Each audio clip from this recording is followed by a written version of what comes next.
আসসালামু আলাইকুম ওয়া রাহমাতুল্লাহি ওয়া বারাকাতুহু। আশা করি সবাই ভালো আছেন, ভালো থাকেন এই দোয়াই করি। তো ইনশাআল্লাহ আজকে আমরা শিখবো কিভাবে আমরা একটা ফোল্ডার বানাবো, কিভাবে ফোল্ডার রিনেম দিব, কিভাবে আমরা ফোল্ডারগুলো ডিলিট করব। এই যাবতীয় সকল কাজ আমরা ইনশাআল্লাহ শিখবো। তো কথা না বাড়িয়ে আমরা শুরু করছি। আমাদেরকে প্রথমে যেতে হবে মাউসের আমাদেরকে রাইটে ক্লিক করতে হবে। ক্লিক করার পর এখানে দেখেন নিউ আছে, এই নিউতে আমরা ক্লিক করার পরে বাম পাশে দেখেন আমাদের এখানে নিউ ফোল্ডার, এখানে আমরা একটা ক্লিক করব। ক্লিক করার পর আমাদের একটা ফোল্ডার হয়ে গেছে। এখন যদি আমরা দেখেন এটা নিউ ফোল্ডার হিসেবে আমাদের এখানে সেভ হয়েছে। আমরা কি করব, ফোল্ডারটাকে রিনেম দিয়ে দিব।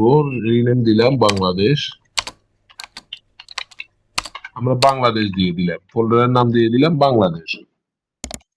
তারপরে দেখেন আমরা যদি এই ফোল্ডারটাকে খুলি, দেখেন এখানে লেখা আছে দিস ফোল্ডার ইজ এমটি, অর্থাৎ এই ফোল্ডারটা খালি, এটার ভিতরে কোনো কিছু নেই। এখন যদি আমরা আবারও দ্বিতীয়টা এখানে যদি আরেকটা ফোল্ডার খুলতে চাই, তাহলে আমরা সেম ভাবে এখানে খুলবো। যেমন আমরা পিকচারের জন্য আলাদা একটা ফোল্ডার রাখবো, অডিওর জন্য আলাদা একটা ফোল্ডার রাখবো, ভিডিওর জন্য আলাদা একটা ফোল্ডার রাখবো। তাহলে আমরা এখানে আলাদা আলাদা পিকচার লিখে দিই, হ্যাঁ পিক। তারপরে দ্বিতীয়টা আপনার লিখে দিই অডিও, অডিও। তৃতীয়টা লিখে দিই আমরা ভিডিও। এভাবে আমরা কাজগুলা করতে পারি। অথবা এখানে আমরা মিউজিক লিখে দিই, মিউজিক। দেখেন কত সুন্দর আমাদের তিনটা ফোল্ডার হয়ে গেছে। এখন আমরা যদি ভিডিও ফোল্ডারটা খুলি, দেখেন এখানে দিস ফোল্ডার ইজ এমটি, অর্থাৎ এখানে একটা ভিডিও আমাদের নেই। তারপর আমরা এখান থেকে দেখি, এখানে দেখেন এই ক্রস চিহ্ন ক্লোজ। আপনারা যদি ফোল্ডারটা ক্লোজ করতে চান তাহলে এখানে ক্লিক করলে এটা অটোমেটিক ক্লোজ হয়ে যাবে। তারপর আপনি এখানে দেখেন রিস্টোর ডাউন, এটা অর্থাৎ আপনি যদি এটাকে ছোট বড় করতে চান তাহলে আপনি এখান থেকে করতে পারেন।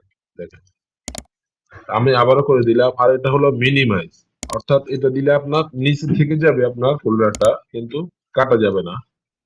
আপনি এখান থেকে দিলে আপনার এটা অটোমেটিকলি কাটা যাবে, আর এখান থেকে দিলে আপনার কাটা যাবে না। এটা মিনিমাইজ হিসেবে এখানে থেকে যাবে, নিচে থেকে যাবে। তাহলে আপনি এখানে এটা হচ্ছে মিনিমাইজ, রিস্টোর, ক্লোজ।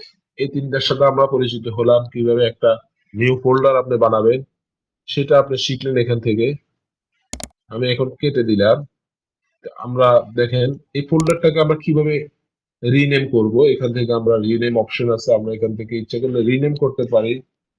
আর যদি আমরা চাই তাহলে আমরা ফোল্ডারটাকে ডিলিটও করে দিতে পারি। তাহলে আশা করি একটা ফোল্ডার আপনারা কিভাবে কি করবেন সেটা আপনারা এ টু জেড সবকিছু আপনারা এখান থেকে শিখতে পারবেন। তো আশা করি আপনারা মিস করবেন না আমাদের ভিডিওগুলা বেশি বেশি দেখবেন।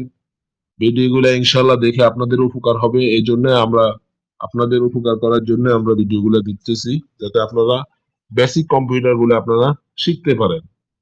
দেখা যায় অনেকেই ভালো অনলাইনের কাজগুলো জানেন, কিন্তু বেসিক কম্পিউটার কি কাজ ওগুলো আপনারা জানেন না। তাহলে আপনাদেরকে কি করতে হবে?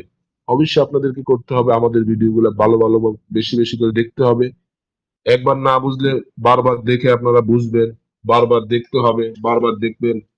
এবং যারা কাতারে এসে কাতারের টাইপিং সেন্টারের কাজগুলো করতে চান, অথবা একটা কোম্পানির মন্দুব হিসেবে কাজ করতে চান, তাহলে তাহলে অবশ্যই অবশ্যই আমাদের অনলাইন কোর্সে জয়েন করবেন, এই আশা ব্যক্ত করছি। সকলের কাছে দোয়া। সালাম আলাইকুম ওয়া রাহমাতুল্লাহি ওয়া বারাকাতুহু।